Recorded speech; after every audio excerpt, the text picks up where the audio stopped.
FM Mercury, informatif dan inspiratif. Selamat pagi sahabat Mercury. Sekaranglah saatnya karena sudah 8:07. Kita agak lambatan dikit untuk memulainya. Tetapi terima kasih masih bersama saya Aldi Susanto. Kemudian ada teman-teman dari Magnet Solusi Integra untuk dialog solusi bisnis dan sumber daya manusia kita. Ada Fani. Fan, apa kabar Fan? Alhamdulillah akhirnya baik. Ya. Tapi apa namanya? Masih kangen ya? Kangen kan sama suara? Iya dong, iya. Tadi itu saya batin loh, Van. Oh, batin beneran, batin apa namanya? Apakah masih sama Bu Novi gitu lagi ya? Gitu ya? Bukan saya bosan loh, enggak loh ya. Bu. Aldi bosan. Saya nggak bosan kok Bu sama Ibu. Cuman kan kalau ada Fani kan lebih seger, lebih rame gitu loh, lebih rame gitu. Ya, lebih heboh ya. Lebih heboh. Ya. Oke, baik, senang bisa mendengar suara Fani yang kembali ceria begitu ya setelah Fani juga harus total ya, istirahat total untuk memulihkan kondisinya begitu. Dan hari ini kita tidak hanya berdua, lebih menyenangkan lagi karena sudah ada Mbak Laila dari Magistra Utama. Betul. Beliau ini manajernya cabang Surabaya. Ya. Tadi saya sudah sempat ngobrol panjang, lumayan lama. Magistra ini sudah cukup lama berdiri dan sudah punya 12 cabang ya. 12 cabang. Semuanya. Ya, selamat pagi Mbak Laila, apa kabar? Ya, pagi, alhamdulillah luar biasa, dahsyat yes. Dahsyat ya. Sehat ya? Alhamdulillah sehat. Oke, baik. Dan Van, yuk kita mulai langsung yuk. Hari ini menarik ini karena inilah salah satu persoalan mendasar Indonesia sampai hari ini, meskipun kita lebih mengerucut, lebih sempitkan hari ini khusus untuk industri ya. Bukan ngomong kualitas sumber daya manusia secara umum, tapi bolehlah karena ada Magistra, nanti kita bicara juga seperti apa mereka melihat kualifikasi atau kompetensi dari sumber daya manusia kita. Tapi Fani, apa yang membuat MSI memilih topik ini untuk kita diskusikan, Van? Jadi sebenarnya awalnya tuh terinspirasi karena dari Kevin. Kevin ini jebolan Magistra juga gitu ya. Jadi Kevin ini sama kayak Bagus. Jadi dulu dia magang di sini, magang di MSI. Terus setelah selesai magang ternyata dilihat kinerjanya itu. Itu gurunya yang di pojok itu dah? Iya kayaknya. Oh iya, Mas Ishak apa? Pak Isfak ya. Iya. Dan ternyata dia waktu itu 2 orang sih yang magang ke kita. Terus kita ngeliat, wah, ini untung orangnya nggak ada, makanya saya ngomong begini. Kalau dia udah ada, saya ganti lagi kalimatnya. Oh gitu ya. Nanti GR dia ya. Iya, terus dia GR gitu. Nah, jadi ngeliat kinerja. Gak ikhlas banget sih, Van. Ya gitu deh.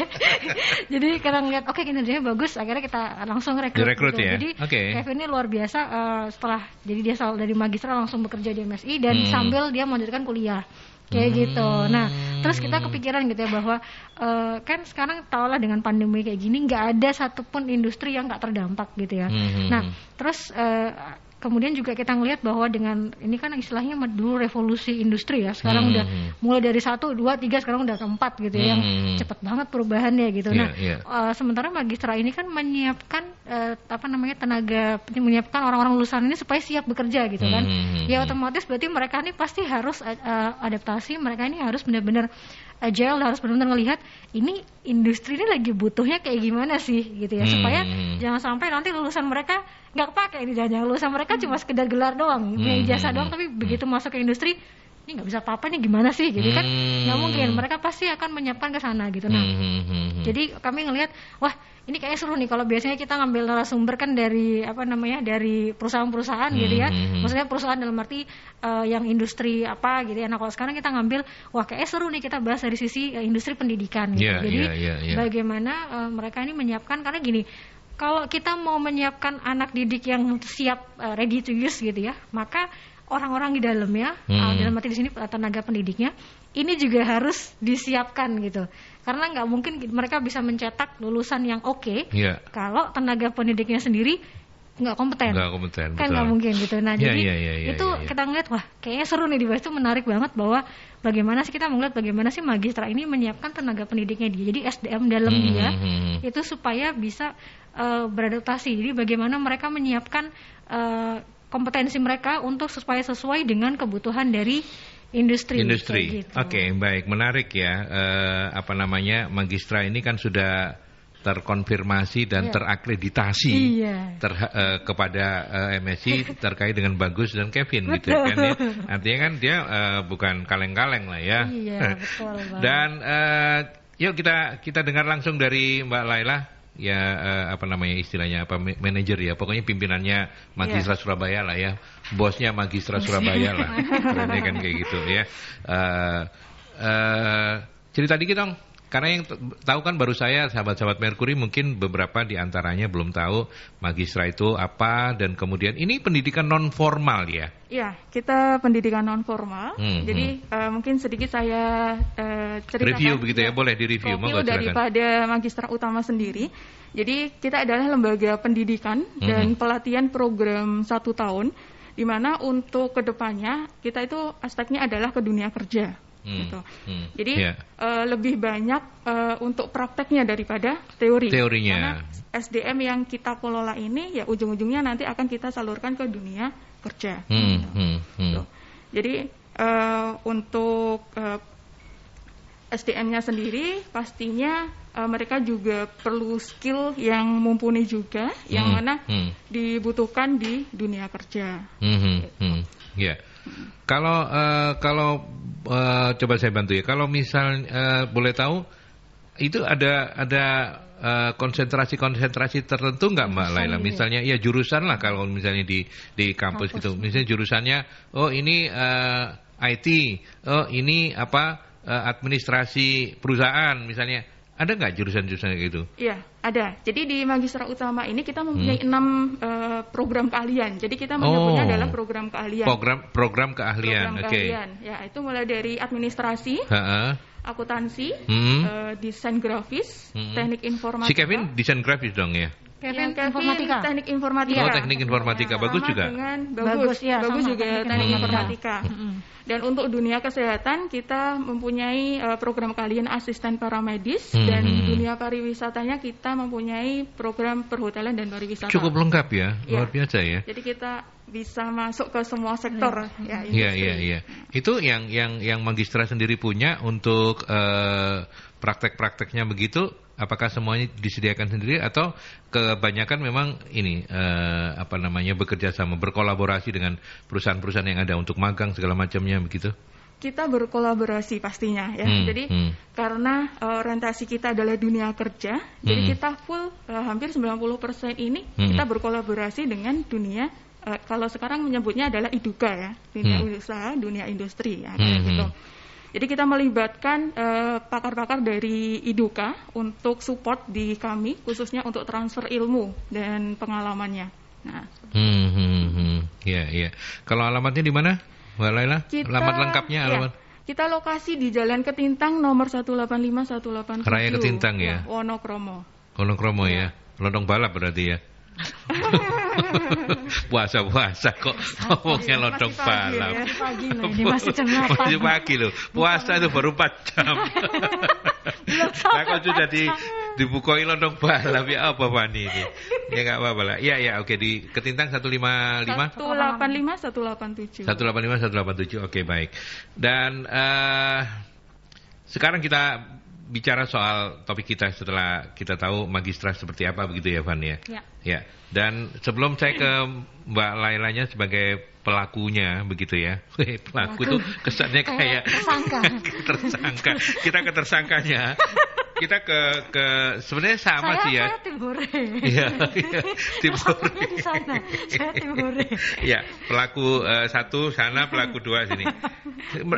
MSI dan Magistra sebenarnya kurang lebihnya sama begitu ya kan, lebih upayanya adalah meningkatkan kompetensi sumber daya manusia. Betul. Nah, saya ke Fani, nanti saya ke Mbak Laila soal bagaimana kemudian Anda merumuskan sebagai lembaga pendidikan lah ya katakanlah begitu untuk menyikapi, untuk memenuhi kebutuhan SDM untuk industri. Kalau MSI melihat Seperti apa? Kan selama ini kan diskusi klasiknya adalah kita ini daya saingnya rendah karena SDM-nya rendah gitu kan. Betul. Itu kan pelecehan banget buat Magistra dan MSI kan.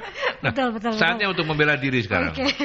Ya, jadi kayak tadi sempat saya singgung di awal bahwa ini dunia industri ini kan perubahannya cepat banget gitu ya. Perubahannya cepat banget, terus kompetensi apa yang diminta itu juga berbeda-beda terus gitu. Berkembang terus gitu. Jadi kalau ibaratnya kalau misalnya kayak dulu mau jadi admin itu cukup tahu misalnya Word, kalau sekarang nggak bisa, dia harus bisa Word, harus bisa Excel, harus bisa PowerPoint, harus bisa apalagi macam-macam gitu jadi otomatis kalau saya ngelihat Magistra ini sebagai lembaga pelatihan tadi, dia harus update gitu ya. Yang pertama kata kuncinya kan dia harus update gitu ya tentang kebutuhan dari industri itu seperti apa gitu. Sama seperti ini kalau saya berarti misalnya kayak MSI gitu ya.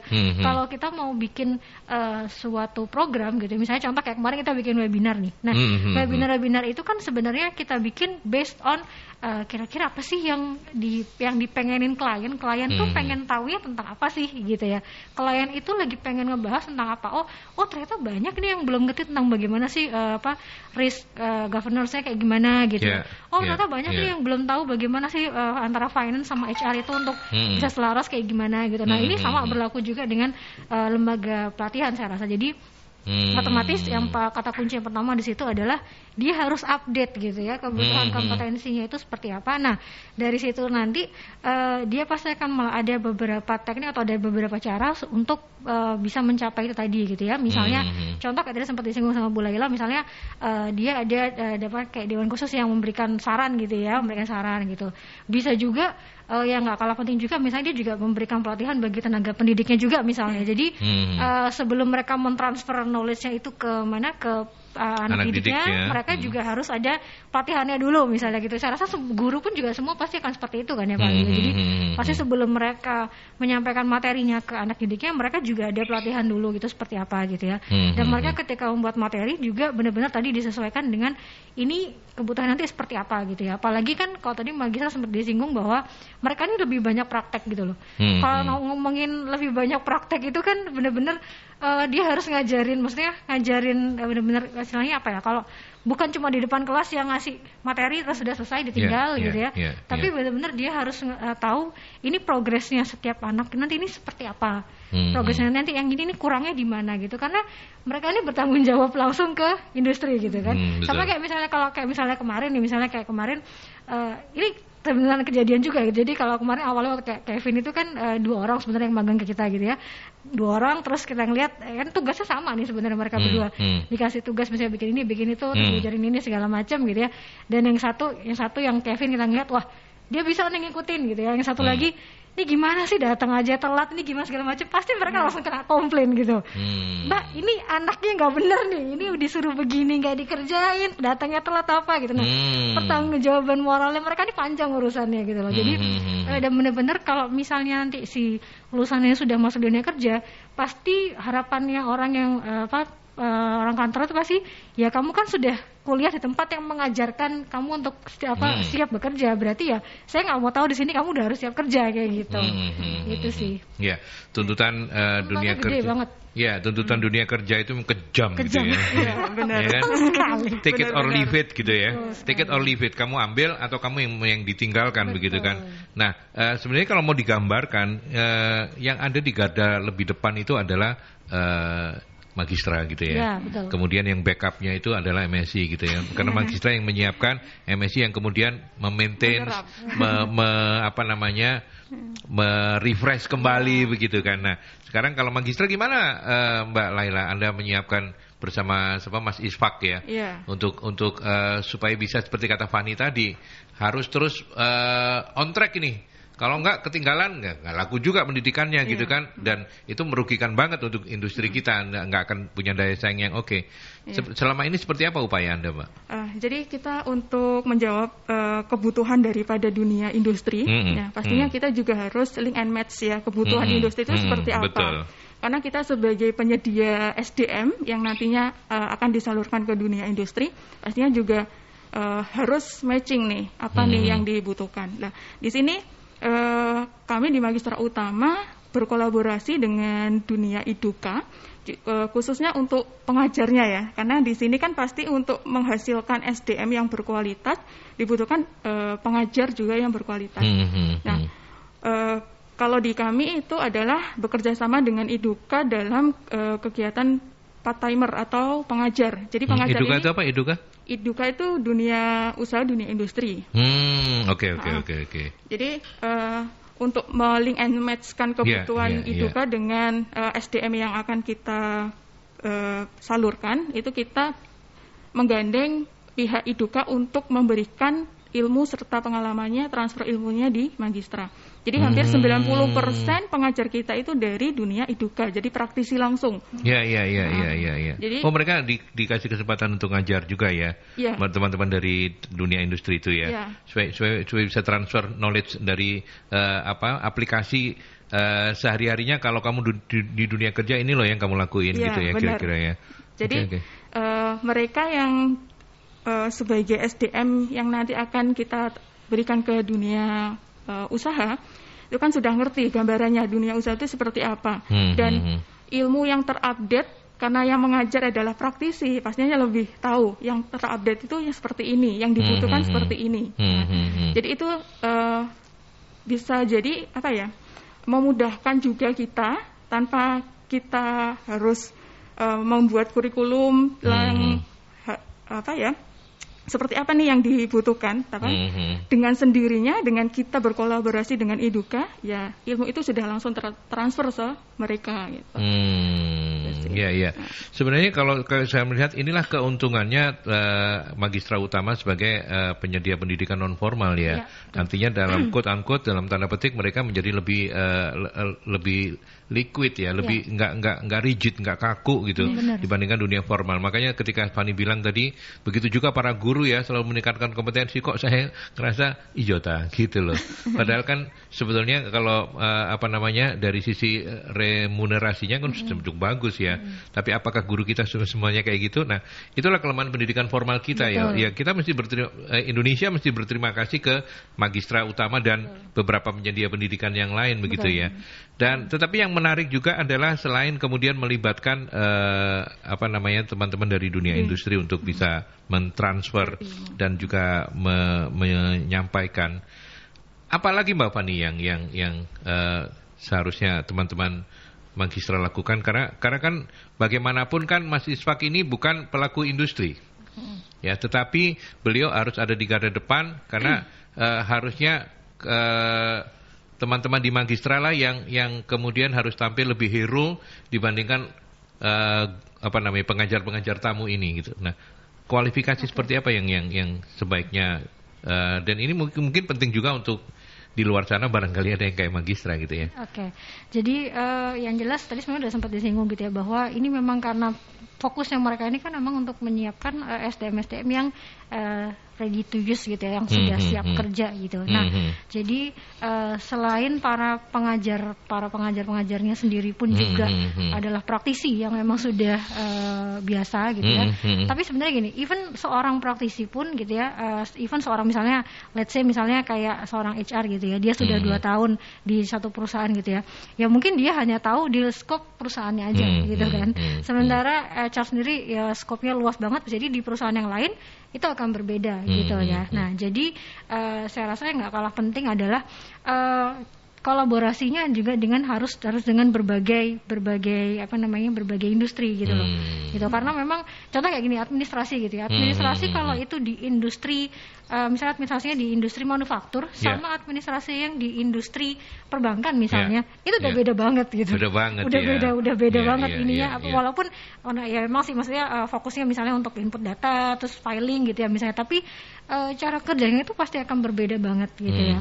Nah, jadi yang perlu diperhatikan adalah pasti mereka harus bagaimana kolaborasi dari berbagai industri yang ada gitu. Nah, dan ini yang menariknya gitu ya. Saya nggak tahu harusnya kalau selain dari tenaga pengajar yang praktisi, pasti orang-orang internalnya pun dia juga pasti paham mengenai itu gitu ya Bu ya. Dia pasti harus paham itu, dan dia juga harus bahkan kalau dulu saya sempat juga pernah kerjasama dengan lembaga lain ya selain Magistra, saya pernah dulu kerjasama gitu. Bahkan mereka itu biasanya bikin kayak pertemuan gitu. Maksudnya kita diundang, bukan pertemuan sih, kayak kita diundang buat Jadi entah kita yang diundang ke sana atau mereka datang ke kantor gitu ya, mereka akan sharing gitu, mereka akan tanya gitu ya. Yang pertama pasti kemarin anak magang saya seperti apa gitu ya. Terus kemudian kira-kira kalau dia mau bekerja di industri yang seperti ini, kira-kira apa yang kurang dari dia? Kira-kira apa nih yang bisa kita upgrade gitu ya? Ilmu apa nih? Terus juga saya juga sempat ditawarin kalau sekali-kali misalnya ngisi kayak kuliah tamu apa gitu, itu bisa nggak kayak gitu. Nah jadi artinya mereka ini akhirnya dibuka luas gitu kesempatannya untuk dapat ilmu. Jadi nggak cuma dari pengajar yang sudah ada, bisa jadi mereka juga akan dapat ilmu dari orang yang kemarin mereka magang kayak gitu. Dan biasanya kalau kayak magang gitu juga, kalau misalnya kayak dulu Kevin gitu ya, magang itu ada reportnya yang jelas gitu. Jadi benar-benar kita ada report yang jelas day to day, dailynya ini anak nih ngapain. Jadi kita bisa ngelihat gitu. Jadi dari pihak magistranya sendiri dan dari pihak perusahaan yang ngambil tuh dia juga bisa sama-sama kontrol nih. Jadi misalnya kayak kemarin nih dia disuruh ngedesain poster gini. Poster ini desain posternya masih terlalu kaku banget gitu. Misalnya ini masih gambarnya masih nggak nyambung sama tulisannya misalnya kayak gitu. Terus kemudian direview gitu kan, pasti dia akan direview, dikasih tahu nih, direvisi lagi kayak gitu. Nah akhirnya kita bisa melihat perkembangan day to day-nya nih anak ini sudah bisa apa. Jadi sampai di akhir kan biasanya magang 2 bulan ya kalau nggak salah ya. 2 bulan ya, bener ya. 2 bulan itu kelihatan progresnya. Jadi ini si anak nih pertama datang dia bisa apa, terus sampai terakhir itu dia bisa apa gitu. Dan waktu itu kebetulan kalau kayak case sini kayak misalnya kayak Kevin dulu itu kelihatan banget progresnya gitu. Jadi yang dulu awalnya dia tuh nggak ngerti maksudnya Photoshop ngerti sih, tapi maksudnya masih yang basic banget, sampai terakhir dia bisa ngedesain yang konten yang bahkan kita pakai buat seminar besar kayak gitu loh. Jadi kelihatan banget. Nah makanya lembaga pendidikan kayak gini harus diperhatikan, itu adalah bagaimana mereka kolaborasi sama orang-orang di industri. Jadi nggak cuma sekedar orang yang ngajar di sana, dan juga bagaimana mereka make sure untuk progres dari anak didiknya ini semua harus diperhatikan kayak gitu. Ya, bagi magistra dan perusahaan-perusahaan sejenis magistra utama, kompetensi dari para pengajarnya ini sangat-sangat menjadi kata kunci ya. Betul. Itu yang jadi di peringkat pertama atau barangkali yang paling penting untuk kesuksesan dalam berbisnisnya. Nah, persoalannya adalah bagaimana kemudian nanti kita teman-teman dari manajemennya magistra melakukan monitoring, melakukan pengawasan soal kompetensi dari para tenaga pengajarnya ini sudah meningkat apa belum, dijawab nanti ya. Saya ke iklan dulu ya. Setelah iklan baru nanti kita lanjutkan kembali.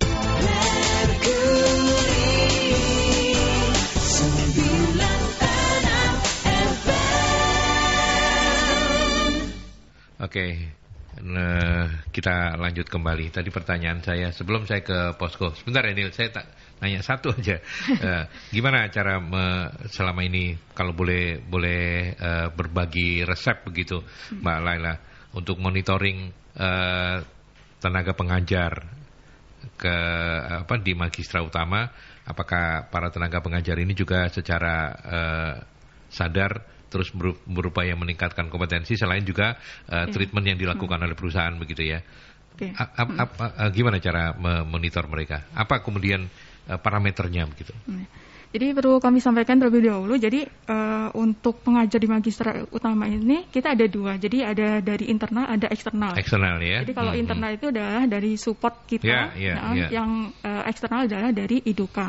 Nah, kalau dari internal sendiri kita bisa memonitoring ya terkait dengan upgrade, mungkin dari mulai micro teaching dan sebagainya. Jika dari hasil evaluasi dia belum bisa maksimal terkait dengan pengajaran. Nah, karena kegiatan mengajar itu juga butuh skill. Nah, apalagi mereka kalau bukan dari lulusan dunia pendidikan murni, pastinya juga butuh effort yang lebih untuk bisa mentransfer ilmunya kepada peserta program. Orang pintar belum tentu bisa enak mengajar gitu kan. Nah, itu sama halnya dengan kita melibatkan IDUKA. Itu IDUKA ini biasanya kan mereka murni dari jurusan mereka. Belum tentu semuanya lulusan dari dunia pendidikan yang mana belum pernah mengajar. Nah, itu juga perlu kita monitoring secara intens. Jadi kita evaluasi seperti apa. Jadi kalau di kami untuk setiap pengajar itu ada report harian. Nah, jadi report harian pertemuan pertama sampai pertemuan terakhir setiap harinya mereka memberikan materi terkait dengan apa. Nanti kita match-kan dengan kurikulum kita. Nah, dari situ setelah itu kita ada kegiatan face to face. Jadi secara berkala kita melakukan face to face kepada peserta program yang mana kita menanyakan bagaimana Bapak atau Ibu pengajar ketika menyampaikan materi di kelas. Nah, bagaimana kalian menyerapnya? Nah, karena masing-masing peserta program ini kan daya serapnya juga berbeda-beda. Nah, jadi kita perlu melakukan face to face secara berkala dengan semua peserta program. Nah, dari situ kita akan mendapatkan report. Nah, untuk pengajar ini bisa menyampaikan atau mentransfer ilmu ini dengan maksimal atau tidak. Nah, terus yang terakhir pastinya untuk monitoringnya kita juga melakukan kegiatan uji kompetensi. Nah, dari uji kompetensi itu kan nanti akan kita bisa melihat ya, dia bisa menangkap ilmu yang ditransfer oleh pengajar ini sudah maksimal atau belum. Nah, itu adalah report yang kita kumpulkan dan kita evaluasi. Dan untuk memutuskan pengajar ini tetap lanjut mengajar di kita atau harus kita berhentikan terlebih dahulu. Nah, seperti itu. Jadi pengajar di kami itu tidak menetap. Jadi berganti-ganti dari dunia industri. Jadi kita melibatkan semua mitra kita untuk bisa bergabung di kegiatan pembelajaran kami. Oke, menarik ya. Dan saya ke Pasko dulu, Nil. Ya, Aldi, ini ada Pak Bagus menanyakan bagaimana Magistra Utama menerapkan kualifikasi bagi calon pengajarnya karena kan harapannya bisa menghasilkan siswa yang kompeten. Kemudian Mbak Binar menanyakan apa kontrol yang dilakukan pada tenaga pengajar karena biasanya saat praktek di lapangan siswa-siswa ini justru merepotkan perusahaan tempatnya magang. Kemudian Pak Fandi, apa syarat mutlak yang harus dimiliki lembaga pendidikan agar bisa menjadi pilihan para orang tua bagi kelanjutan pendidikan anak-anaknya? Oke, baik, ada 3 ya. Oke, thank you sahabat-sahabat Mercury, terima kasih Pak Bagus. Barusan saya menanyakan mungkin kurang lebihnya sama, tapi saya coba mengulang ya. Bagaimana Magistra Utama menerapkan kualifikasi bagi calon pengajarnya karena kan harapannya bisa menghasilkan siswa yang kompeten. Ini jadi proses rekrutmennya lah. Kalau tadi itu kan upaya meningkatkan kompetensinya gitu ya. Kalau untuk merekrut, kalau misalnya mau melamar begitu, Fani mau melamar ke Magistra, diterima apa enggak? Dilihat dulu cerewet apa enggak gitu ta? Iya, Van. Kalau saya pasti diterima. Oh, gitu ya. Soalnya cerewet ya. Iya. Gimana Mbak Laila, gimana? Jadi kalau untuk proses perekrutan ya pastinya kita awal ya pemberkasan dulu ya. Jadi dari pemberkasan kita pelajari dulu. Dan yang terpenting adalah di situ dia harus mempunyai sertifikat kompetensi yang mensupport daripada apa keahliannya. Gitu. Dari situ setelah kita melakukan pemberkasan, sertifikat sudah mensupport, ya pastinya kita akan melakukan kegiatan micro teaching. Nah, karena mereka mempunyai sertifikat kompetensi, belum tentu bisa mengajar. Nah, jadi kan perlu kita melakukan micro teaching terlebih dahulu. Ya itu sih mungkin terkait dengan proses-proses yang kita laksanakan. Nah, kalau micro teaching ini sudah oke, ya berarti kita lanjut ke pembelajaran. Setelah seseorang kemudian menjadi tim pengajar di Magistra, biasanya berapa kurun waktu begitu Mbak Laila mereka kemudian istilah saya sih di refresh lah, artinya dilakukan evaluasi begitu. Setelah berapa lama? Apakah setahun ataukah dalam setahun beberapa kali teman-teman ini kemudian dievaluasi? Seperti apa ya? Kalau untuk evaluasi kita karena mereka dalam satu pekan itu pertemuannya hanya 1 kali ya. Oke. Ya. Jadi tidak setiap hari karena setiap hari harus ganti-ganti dengan pengajar. Nah, jadi secara berkala setiap 1 bulan atau 2 bulan. Jadi berapa kali pertemuan kita evaluasi seperti apa. Kalau di awal-awal ketika kita baru menggunakan pengajar tersebut itu 1 kali pertemuan itu langsung kita evaluasi. Nah, gitu. Jadi kadang banyak pengalaman juga mereka sertifikat kompetensinya banyak. Jadi ketika sudah masuk kelas itu anak-anak jadinya kok boring. Nah, biasanya anak-anak ini kalau kesan pertama setelah keluar kelas itu kan biasanya mereka ngobrol-ngobrol sendiri ya sama teman-temannya. Kalau di kelasnya udah nggak nyaman, itu kan mereka pasti banyak suara. Nah, di situ kita memperhatikan gerak-gerik mereka setelah pengajar ini selesai mengajar seperti apa. Kalau mereka kok obrolannya nggak enak, baru kita panggil. Jadi satu kali pertemuan itu bisa langsung dievaluasi. Oke. Iya, karena memang sensitif ya. Nah itu yang mesti belajar banyak dari Fani. Saya harus juga belajar menjadi public speaker yang baik dari dia. Van, apa syarat untuk menjadi public speaker yang oke menurut Anda? Oke. Jadi kalau ini korelasinya sama ngajar gitu ya, karena kebetulan juga saya sendiri pun juga sebelum KMSI pun juga ada background untuk ngajar gitu. Jadi memang tadi disampaikan kalau kualifikasi yang jelas pasti harus sesuai kompetensinya sama yang ini pasti. Pasti. Gitu ya. Terus kemudian emang kalau dari pengalaman saya namanya micro teaching itu bukan hal yang mudah gitu ya. Karena micro teaching itu benar katanya kalau misalnya kita tuh di otak ini sudah kebanyakan teori, kadang kita mau menyampaikan tuh kan bingung gitu ya. Mau menyampaikan ini gimana ya gitu. Mulai dari mana gitu ya. Dari mana gitu.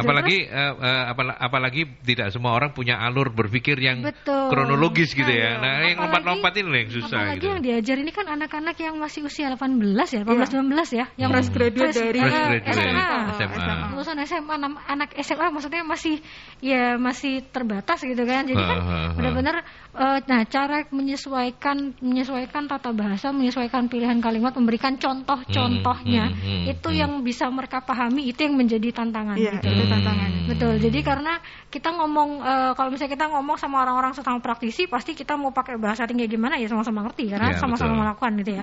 Tapi kan ini kita lagi mentransfer ke orang yang sama sekali nggak tahu gitu.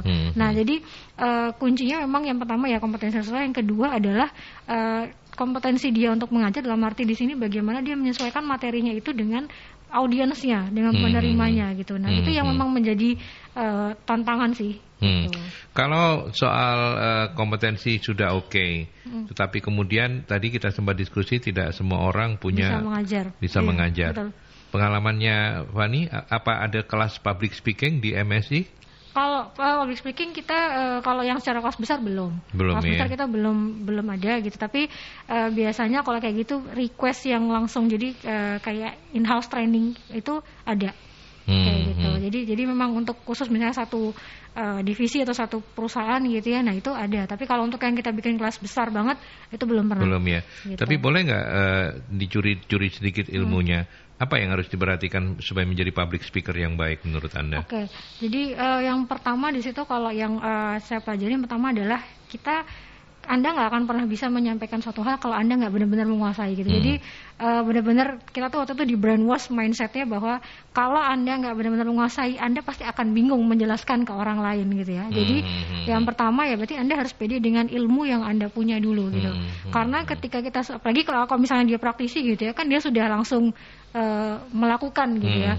Jadi harusnya dia tahu teorinya, dia juga melakukan gitu. Itu kan sudah paket komplit gitu ya, istilah paket komplit gitu. Nah, jadi yang pertama kalau kita public speaking adalah kita harus percaya dengan ilmu yang kita punya gitu. Karena ya believe it or not di beberapa case gitu ya, kadang orang itu kan ketika ngelihat cara, kalau kita percaya sama diri kita, ketika ngomong orang tuh kerasa kok. Orang itu pasti, wih orang ini pinter ya gitu, orang ini menguasai banget materinya. Sama kalau sebenarnya kita pinter tapi kita mau ngomong kayak ragu-ragu, itu orang juga jadi, ini orang sebenarnya paham gak sih materinya?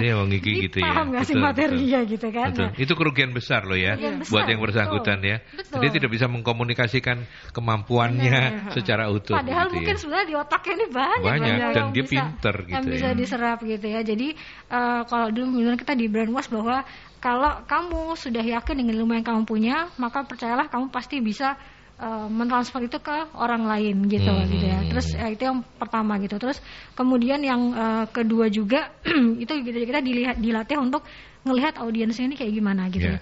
Contohnya misalnya gini Kak, ketika misalnya kita ngajar terus kita ngeliat mahasiswanya kayak misalnya udah boring, udah pada ngobrol sendiri atau apa gitu, terus Anda tetap ngoceh di depan, ya yang ada pasti orang ini sebenarnya ini gimana sih kok dia kayak, jadi dia harus care gitu kan, dia harus ya benar-benar harus aware, harus ngelihat audiensnya ini lagi gimana, apakah misalnya kita mau ngasih ice breaking dulu misalnya, atau mungkin coba kamu kita ajak diskusi misalnya, panggil itu kan ada banyak trik lah ya. Nah itu dia harus peka ke sana gitu. Jadi memang seorang public speaker yang bagus, dia pasti harus bisa melihat audiensnya seperti apa. Seperti apa begitu ya. Oke. Boleh ya nanti siapapun belajar langsung ke Anda gitu. Boleh ya. Oke, baiklah. Nanti kita kasih kesempatan Anda belajar langsung dari Fani kalau mau jadi public speaker ya. Dan saya ke pesan-pesan dulu sebelum nanti menyapa dua sahabat yang lain, ada Mbak Bimar, ada Pak Fandi. Sabar dulu ya. Saya harus ke 3 pesan dulu untuk kita semua.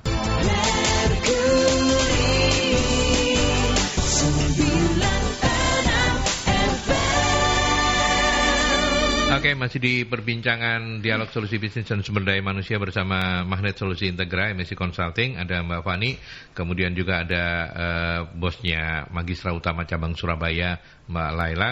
Dan hari ini kita membahas tentang bagaimana meningkatkan kompetensi para tenaga pengajar supaya kemudian bisa memberikan lulusan-lulusan yang sangat link and match dengan dunia industri atau kerja. Mbak Bimar, apa kontrol yang dilakukan pada tenaga pengajar? Karena biasanya saat praktek di lapangan, siswa-siswa ini justru merepotkan perusahaan untuk magang. Mbak Laila pernah dapat komplain nggak kayak gini? Banyak sekali. Emang benar berarti Mbak Bimar? Iya, banyak sekali ya. Terus gimana menghandle-nya Mbak Laila? Mau nggak? Kalau masalah komplain itu hal yang biasa ya. Biasa ya. Saking seringnya gitu. Tapi alhamdulillah malah senang saya kalau dapat komplain. Jadi dari situ kan kita bisa mengevaluasi. Jadi tidak hanya evaluasi terkait dengan peserta program kita, tapi juga pengajarnya. Jadi kalau untuk masalah komplain ya kita tampung aja. Komplainnya seperti apa, terkait dengan apa. Ya. Karena komplain ini kan masalahnya beda-beda. Ada yang terkait dengan kompetensi mereka. Ini anaknya kok lelet ya, kayak gitu. Diajarin nggak cepat nyambung. Ada juga yang terkait dengan attitude-nya. Ya dari situ kita bisa mengevaluasi dan pastinya kalau ketika magang ya, kalau kasus di magang komplain itu nanti kita di pertengahan magang itu pasti akan kita kumpulkan lagi. Kita kumpulkan lagi untuk memberikan pencerahan atau motivasi jika ini komplainnya kebanyakan yang di apa. Nah, kalau terkait dengan attitude, terus untuk motivasi kerjanya, berarti kita perlu insight untuk motivasi ke mereka.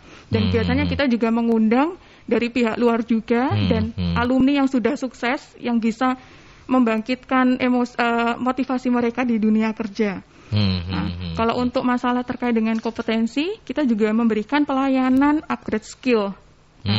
Jadi setelah mereka magang, ternyata kok kompetensinya masih belum maksimal di tempat magang. Itu kita mengadakan upgrade skill di Magistra. Jadi bonus ya ini ya. Bonus. Ya, jadi bonus karena kita juga beban ya kalau kita mengirim anak magang tapi tidak sesuai dengan tempat magang. Itu kan menjadi beban juga di tempat magangnya. Karena di tempat magang itu mereka belajar dan pastinya orang-orang di sana juga harus bekerja, tidak hanya ngopeni anak magang. Nah, makanya kita juga sebagai pertanggungjawaban kita kepada tempat magang, anak ini setelah magang biasanya kita upgrade skill di Magistra Utama untuk biar menyeimbangi lah, jelek-jelek amat di tempat magangnya kayak gitu sih, Pak. Dan usaha seperti Magistra ini memang pahalanya banyak ya. Dan setiap hari kita menyampaikan ke anaknya bahwasanya kalau kalian menemukan kesulitan di tempat magang, kita membuka konsultasi. Semua part-timer, semua pengajar baik itu dari Iduka itu harus mau menerima konsultasi daripada peserta program. Karena teori di Magistra Utama setelah di tempat magang itu kan kadang tidak sesuai. Betul. Jadi kalau mereka mengalami kesulitan di tempat magang, semua pengajar harus mau memberikan waktunya untuk konsultasi ke anak. Gitu. Ya, kenapa saya bilang berkatnya banyak begitu, karena kan tanpa diminta begitu kan mereka melakukan evaluasi, gitu. Dan ini kan kontribusinya luar biasa loh buat negara. Ya kan, coba bayangkan kalau misalnya nggak ada Magistra atau perusahaan-perusahaan jadi nggak ada MSI misalnya, bisa nangis Pak Jokowi, bener kan? Bener nggak, Van? Iya kan? Setuju. Iya kan? Loh, MSI juga berkatnya banyak karena juga memintarkan banyak orang. Mercury juga karena kan memberikan layanan-layanan yang gratis ya. Jadi kita semua ini full of grace nih kita semua ini. Van, tapi mau komentar nggak soal Pak Bagus atau Mbak Bimar? Iya, oke. Jadi sebenarnya tadi pertanyaan Bu Bimar ini kan lebih ke kontrol tenaga pengajar gitu ya. Nah, jadi mungkin tadi sebenarnya sudah sempat disinggung sama Bu Laila juga gitu, bahwa kalau kita kontrol tenaga pengajar, karena pengajar tadi kan disebutkan ada dua, ada yang internal, ada yang eksternal juga gitu ya. Ini benar-benar sebenarnya kalau dunia pendidikan ini harus feedback utamanya itu dari si anak didiknya itu tadi gitu ya.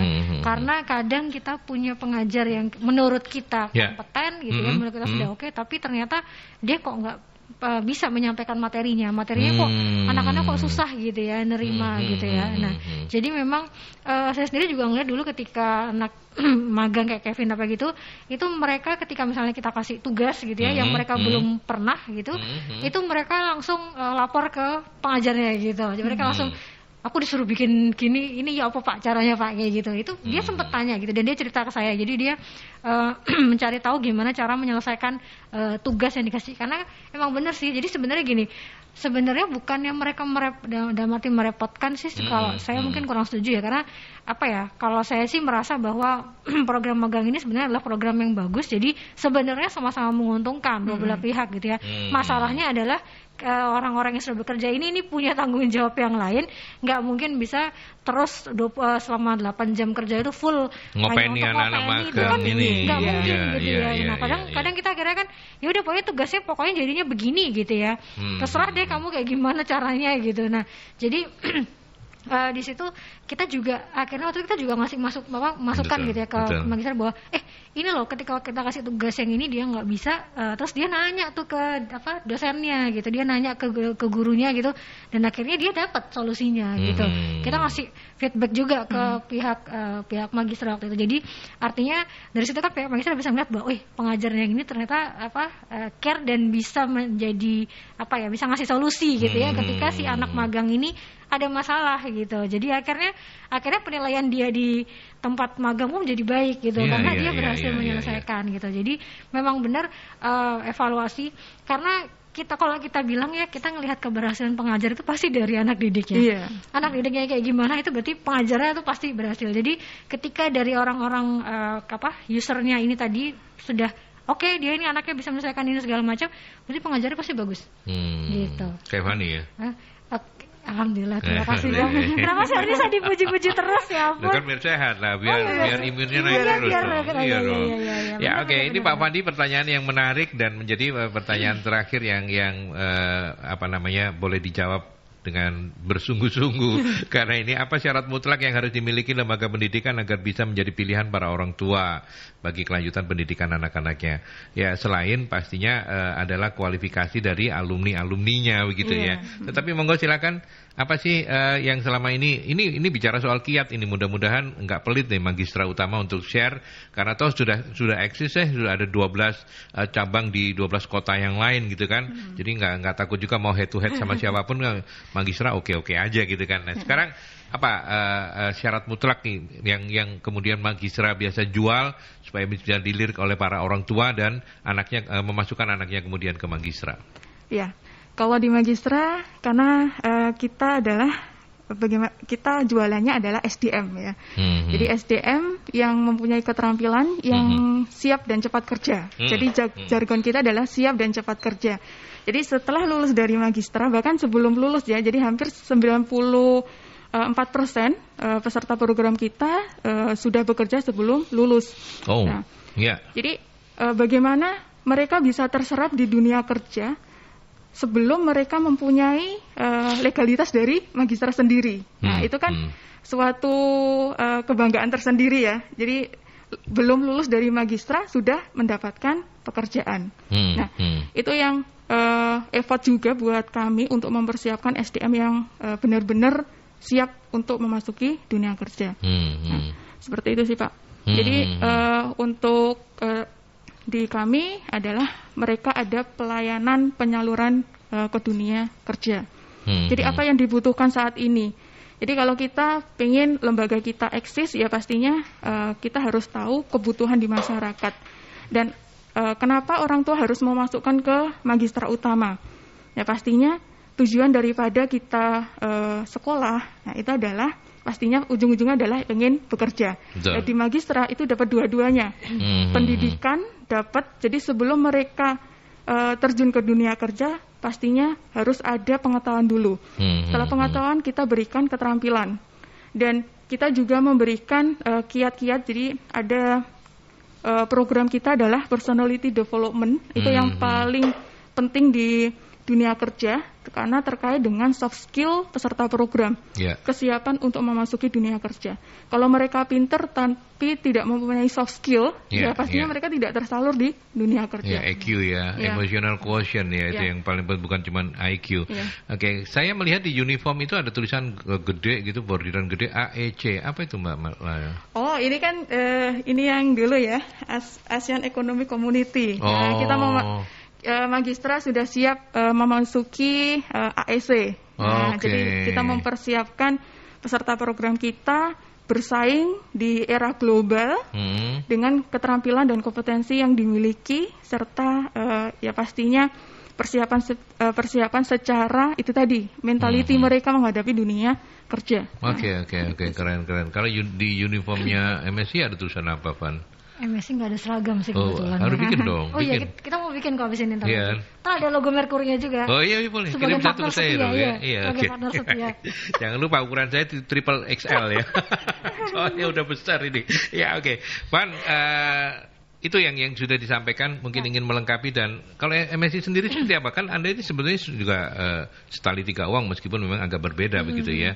MSI lebih kompetensinya bukan yang orang yang mau dunia kerja, tetapi orang yang udah bekerja kemudian diikankan. Tapi apa gitu supaya orang memilih MSI? Oh ya, kalau ada pelatihan pakai MSI aja deh. Apa? Jualan nih sekarang. Jadi kalau di kita sekarang sebenarnya lembaga kayak istilahnya kompetitor kita tuh udah semakin banyak ya. Gitu ya. Banyak banget gitu ya. Jadi karena Haris juga bisa bikin sendiri ya. Sudah kuduga bakal ngomong begitu, ya ampun. Orangnya di sana lagi gigit-gigit. Kasihan dia di Sidoarjo jauh-jauh ya. Enggak apa-apa lah, saya juga bisa bikin nanti. Sama Pani kayak, atau sama Bagus, sama Haris kayak, sama Bu Novi. Bisa. Maka silakan. Jadi, memang kalau di zaman sekarang ini kita harus benar-benar pinter gimana caranya. Yang pertama itu adalah maintain relationnya gitu. Jadi kita jangan dikira kalau sudah dapat klien habis gitu itu kita udah berhasil, enggak. Ya leha-leha gitu nggak bisa ya. Karena bahkan di MSI sendiri terus terang itu banyak kita klien yang sampai repeat order itu banyak banget gitu ya. Jadi jadi misalnya kayak dulu saya pegang projectnya yang apa, terus kemudian karena dia merasa wah ini oke nih gitu ya. Project lainnya dikasih ke kita lagi kayak gitu. Nah, jadi benar-benar maintain relation itu harus benar-benar dijaga. Jadi jangan cuma udah selesai satu project ya udah selesai gitu ya, itu nggak bisa. Kita sudah satu project itu kita juga tetap komunikasi sama mereka. Kita tetap gimana kira-kira ada kebutuhan apa gitu, atau misalnya at least say hello gitu loh. Bahkan kalau sekarang kan zamannya sosmed gitu ya, saya sama klien-klien kita follow-followan sosmed kayak gitu. Terus kita misalnya komen-komen di postingannya atau story-nya apa kayak gitu. Nah, jadi salah satu cara kita supaya kita tetap ada attachment sama klien, itu yang pertama. Terus yang kedua juga kayak contoh kayak misalnya sekarang program pelatihan ya, itu semua lembaga itu pasti punya gitu loh. Bahkan dengan harga yang jauh di bawah MSI gitu ya, lebih kompetitif murah gitu ya. Nah, tapi di situ kita harus bilang bahwa kita punya beberapa terobosan gitu. Contoh kayak e-learning gitu ya, yang kita bikin sistem mereka mengakses materinya apa semua itu sudah online gitu ya. Kalau kan biasanya kalau yang lembaga lain cuma udah di Zoom itu terus share screen terus materinya mereka dikirimkan gitu doang. Kalau di kita ada e-learning di situ ada mereka ikut ada kayak kuisnya gitu ya. Terus juga ada apa namanya tugas-tugas yang mereka bisa upload di sana sendiri gitu. Dan juga tugas-tugas itu kita pastikan kita memberikan feedback gitu. Itu yang penting gitu ya. Karena kita kalau ngasih tugas ke mereka, mereka harus tahu ini kurangnya di mana, salahnya di mana, sehingga mereka nanti bisa memperbaiki. Nah, sementara di kompetitor yang lain mungkin ya udah hanya sekedar memberikan materi, selesai. Ngasih materi kayak ceramah gitu, terus mereka nanya, dijawab udah selesai gitu ya. Tapi kan itu baru materinya aja. Tapi kalau kita langsung kita kasih ada tugas-tugas yang langsung implementasinya, dan nanti setelah mereka mengerjakan kita berikan feedback kayak gitu. Nah, itu contoh-contoh sederhana yang artinya emang kita harus benar-benar mikir apa ya yang bisa kita jual yang berbeda sebagai gitu. Value added ya. Value addednya gitu. Dan itu banyak banget respon positifnya, artinya mereka kayak misalnya kita habis Zoom materinya itu juga kita upload ke sana kayak learning. Jadi misalnya mereka lagi ngerjain tugas terus lupa tadi ini apa ya yang diajarin ini apa ya, mereka bisa buka lagi di sana kayak gitu. Nah, hal-hal seperti itu yang mungkin kelihatannya simple tapi kompetitor belum bisa meniru dan akhirnya itu menjadi nilai tambah. Dan akhirnya orang, dan kita juga make sure bahwa yang jelas kita make sure bahwa misalnya contoh nih kayak pelatihan buat sertifikasi kompetensi gitu ya, kita make sure bahwa ini yang kita ajarkan ini adalah yang benar-benar sesuai dengan nanti yang akan diujikan. Sama dan kayak misalnya magistra membuat kurikulum, pasti dia menyesuaikan kebutuhan industri itu seperti apa gitu. Nah, kita sama, kamu nanti bakal diuji seperti ini, jadi kita akan ngasih materinya pun yang itu, sehingga kamu ketika ujian kamu tuh udah benar-benar pede karena loh, saya udah diajarin yang gini, saya udah tahu nih semua. Anda mau nanya Pak saya, ayo aja kayak gitu. Baik. Hari ini kita bersyukur sahabat Mercury, Anda bersyukur pasti saya percaya karena bisa belajar langsung dari para penyedia jasa peningkatan sumber daya manusia yang luar biasa begitu ya, Magistra Utama dan juga Magnet Solusi Integra Consulting. Jangan pernah melihat apa yang disampaikan meskipun mungkin ya segitu-gitu ya ngerti aku, tapi coba kenapa mereka eksis, Magistra bahkan sampai punya 12 cabang, itu juga pasti karena kerja keras mereka. Luar biasa. Terima kasih banyak Mbak Laila, Mas Isfak, terima kasih banyak ya. Sukses untuk Magistranya. Mudah-mudahan terus bisa membantu Indonesia menyiapkan sumber daya manusia yang kompeten ya.